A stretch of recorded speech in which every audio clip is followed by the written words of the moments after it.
ಮನುಷ್ಯರ ಭಯ ನಾವು ನೋಡಿದ್ದೀವಿ ಮೊದಲನೇದಾಗಿ. ಎರಡನೇದಾಗಿ ಮರಣ ಭಯ, ಸಾವಿಗೆ ಎದುರೋದು. ಹಲ್ಲೆಲೂಯ. ಇದು ಸ್ವಲ್ಪ ಯೋಚನೆ ಮಾಡಬೇಕಿಲ್ಲ. ನಾಳೆ ಸಾಯ್ತೀನಿ ಅಂದರೆ ಹೆದರ್ತೀರಾ? ಮರಣ ಭಯ. ಒಬ್ಬರಿಗೆ ಭಯಂಕರ ದಪ್ಪ ಆಗ್ಬಿಟ್ರಂತೆ. ಡಯಟ್ ಮಾಡು ಅಂದರೆ ಡಯಟ್ ಮಾಡೋಕ್ಕೆಲ್ಲ ಆಗ್ತಾ ಇಲ್ಲ. ಯಾಕಂದರೆ ಭಾಳ ಹೊಟ್ಟೆ ಹಸು, ತಿನ್ನಬೇಕು 24 ಗಂಟೆ ತಿಂದು 150 kg ಆಗ್ಬಿಟ್ಟೈತೆ. ನಡೆಯೋಕ್ಕಾಗಲ್ಲ, ಓಡಾಡೋಕ್ಕಾಗಲ್ಲ, ಅಷ್ಟು ದಪ್ಪ ಆಗ್ಬಿಟ್ಟೈತೆ. ಕಡೆಗೆ ಡಾಕ್ಟ್ರ್ ಹತ್ರ ಹೋದ್ರಂತೆ. ಡಾಕ್ಟ್ರ್ ಹತ್ರ ಹೋದಾಗ ಡಾಕ್ಟ್ರು ಹೇಳಿದ್ರಂತೆ, ಏನಮ್ಮ ನಿನ್ನ ವಿಷಯ ಏನು ಅಂದರೆ, ಡಾಕ್ಟ್ರೇ ನಾನು ಸ್ವಲ್ಪ ತೆಳ್ಳಗಾಗಬೇಕು, ಏನು ಮಾಡಿದ್ರೆ ತೆಳ್ಳಗಾಗ್ತಾ ಇಲ್ಲ. ಅಷ್ಟೇನಾ? ಅಮ್ಮ ನಿನಗೇನು ಭಾಳ ದಿವಸ ಇಲ್ಲಮ್ಮ, ನೀನು 15 ದಿವಸಕ್ಕೆ ಸತ್ತೋಗ್ಬಿಡ್ತೀಯ. ನೀನು ಬರೀ 15 ದಿವಸಕ್ಕೆ ಕ್ಲೋಸ್, ಮುಗಿತೆ ನಿನ್ನ ಕತೆ. ಇಷ್ಟು ದಪ್ಪ ಆದರೆ ಉಳಿತೀಯ ನೀನು? ಇನ್ನು 15 ದಿವಸ ಎಲ್ಲ ಚೆಕ್ ಮಾಡಿ ಹೇಳ್ಬಿಟ್ಟ, 15 ದಿವಸಕ್ಕೆ ನೀನು ಸತ್ತು ಹೋಗ್ಬಿಡ್ತೀಯ ಅಂದ. ಹಲ್ಲೆಲೂಯ. ಮನೆಗೆ ಗಾಬರಿ ಆಗ್ಬಿಡ್ತು, ಮರಣ ಭಯ. ಯಾವಾಗ ಸಾಯ್ತೀನೋ, ಇನ್ನು 14 ದಿವಸ, ಇನ್ನು 13 ದಿವಸ, ಇನ್ನು 12 ದಿವಸ. ಈ ಭಯ, ಟೆನ್ಷನ್ನು ಏರ್ತಾ ಏನಾಯ್ತು ಗೊತ್ತಾ? ಒಂದು 10 ದಿವಸಕ್ಕೆ 12 ದಿವಸಕ್ಕೆ ಆಗಲೇ ಪೆನ್ಸಿಲ್ ಕಡ್ಡಿ ಆದಂಗೆ ಆಗ್ಬಿಟ್ಟೈತೆ. ಪೆನ್ಸಿಲ್ ಕಡ್ಡಿ 15 ದಿವಸ ಆಯಿತು, ಸಾಯಲಿಲ್ಲ. 16ನೇ ದಿವಸಕ್ಕೆ ಡಾಕ್ಟ್ರ್ ಹತ್ರ ಹೋದೆ. ಡಾಕ್ಟ್ರೇ, ನೀವು 15 ದಿವಸಕ್ಕೆ ಸಾಯ್ತೀನಿಂದಲ್ಲ, ನಾನು ಸತ್ತಿಲ್ಲ ಅಲ್ಲ ಅಂತ ಕೇಳಿದೆ. ಡಾಕ್ಟ್ರ್ ಹೇಳಿದೆ, ಈಗ ನೀನು ಹೆಂಗಿದೆಯಮ್ಮ, ದಪ್ಪಾಗಿದೆಯಾ ತೆಳ್ಳಗಿದೆಯಾ? ಡಾಕ್ಟ್ರೇ ಭಾಳ ತೆಳ್ಳಗಾಗ್ಬಿಟ್ಟಿದ್ದೀನಿ. ಮತ್ತು ಅದಕ್ಕೆ ಹೇಳಿದ್ದು ನಾನು, ನೀನು ಸಾಯಕಲ್ಲಿ ಹೇಳಿದ್ದು, ನೀನು ತೆಳ್ಳಗಾಗಕ್ಕೆ ಹೇಳಿದ್ದೀನಿ ಇಂದ.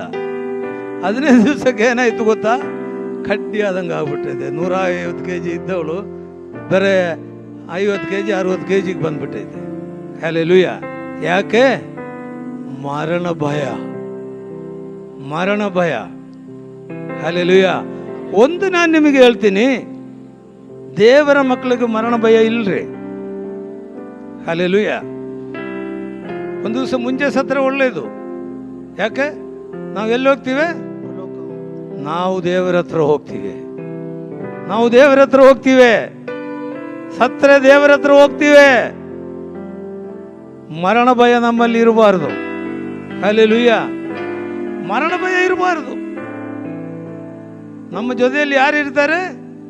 ದೇವರು ಇರ್ತಾರೆ. ಹಲ್ಲೆಲೂಯ. ಹಳೆ ಒಡಂಬಡಿಕೆ ಸ್ತೋತ್ರವಾಗಲಿ. ಮರಣ ಭಯ ನಮ್ಮಲ್ಲಿ ಇರಬಾರದು. ದೇವರ ಮಕ್ಕಳಿಗೆ ಮರಣ ಭಯ ಇರಬಾರದು.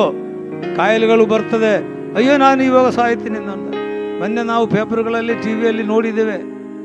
ಕೊರೋನಾ ಬಂದೈತಂದೇಳಿ ಎಲ್ಲೋ ಬಂದ್ಬಿಡ್ತದೆ ಅಂತೇಳಿ ಎಷ್ಟೋ ಜನ ಸತ್ತೋಗ್ಬಿಟ್ಟಿದ್ದಾರೆ. ಕೆಲವರೆಲ್ಲ ಹಾರ್ಟ್ ಅಟ್ಯಾಕ್ ಆಗಿ ಸತ್ತೋಗ್ಬಿಟ್ಟಿದ್ದಾರೆ.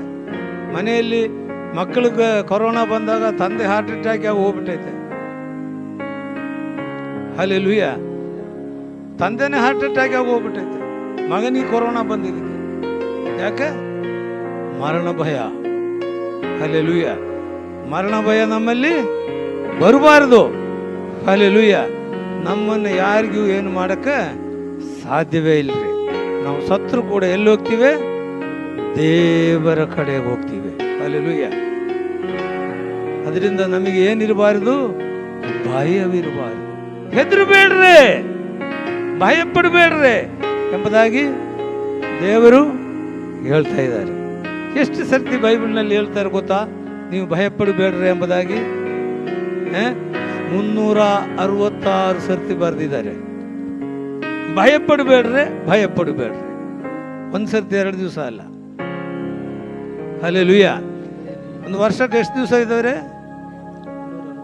365 ಚಿಲ್ಲರೆ. 4 ವರ್ಷ ಆದಾಗ 366. 366 ಸರ್ತಿ ಬೈಬಲ್ನಲ್ಲಿ ಏನು ಬರೆದಿದೆ? ಹೆದರಬೇಡ್ರಿ ಅಂತ ಹೇಳಿ ಬರೆದಿದ್ದಾರೆ. ಹಂಗಂದ್ರೆ ದಿವಸ ಬೆಳಿಗ್ಗೆ ಎದ್ದೆಟ್ಟಿಗೆ ದೇವರು ನಮಗೆ ಏನು ಹೇಳ್ತಾ ಇದ್ದಾರೆ? ಹೆದರಬೇಡ್ರಿ. ನಾಳೆ ಬೆಳಿಗ್ಗೆ ಎದ್ದೆಟ್ಟಿಗೆ ದೇವರು ಏನು ಹೇಳ್ತಾ ಇದ್ದಾರೆ? ಹೆದರಬೇಡ್ರಿ. ಇಡೀ ವರ್ಷವೆಲ್ಲ ಹೇಳ್ತಾ ಇದ್ದಾರೆ, ಹೆದರಬೇಡ್ರಿ. ಹೆದರ್ತೀರಾ? ಹೆದರ್ತೀರಾ? ಮನುಷ್ಯರನ್ನ ಹೆದರ್ತೀರಾ? ಮರಣ ಭಯ ಇದೆಯಾ? ಸಾಯ್ತಾರೆ ಅಂತ ಹೆದರ್ತೀರಾ? ಪಕ್ಕದಾಗ ಯಾವುದನ್ನು ಕೊರೋನಾ ಬಂದವರಿಗೆ ನೀನು ಸಾಯ್ತೀನಿ ಅಂತ ಹೆದರ್ತೀರಾ? ಹೆದರ್ಬೇಡ್ರಿ. ಯಾರಿಗೆ ಹೆದರ್ತಿದೆ? ನಮ್ಮ ಆತ್ಮವು ಶರೀರವನ್ನು ಕೊಂದು ನರಕಕ್ಕೆ ಹಾಕೋರಿಗೆ ಮಾತ್ರ ಹೆದರ್ಬೇಕು. ಅದು ಯಾರು? ದೇವರಿಗೊಬ್ಬರಿಗೆ. ಹಲ್ಲೆಲೂಯ. ಏನಿಗೆ ಯಾರಿಗೂ ನೀನು ಹೆದರೋದು ಬೇಕಾಗಲ್ಲ. ಯಾರು ನಮ್ಮನ್ನೇನು ಮಾಡೋಕ್ಕೆ ಸಾಧ್ಯವೇ ಇಲ್ಲ. ದೇವರ ನಾಮಕ್ಕೆ ಸ್ತೋತ್ರವಾಗಲಿ.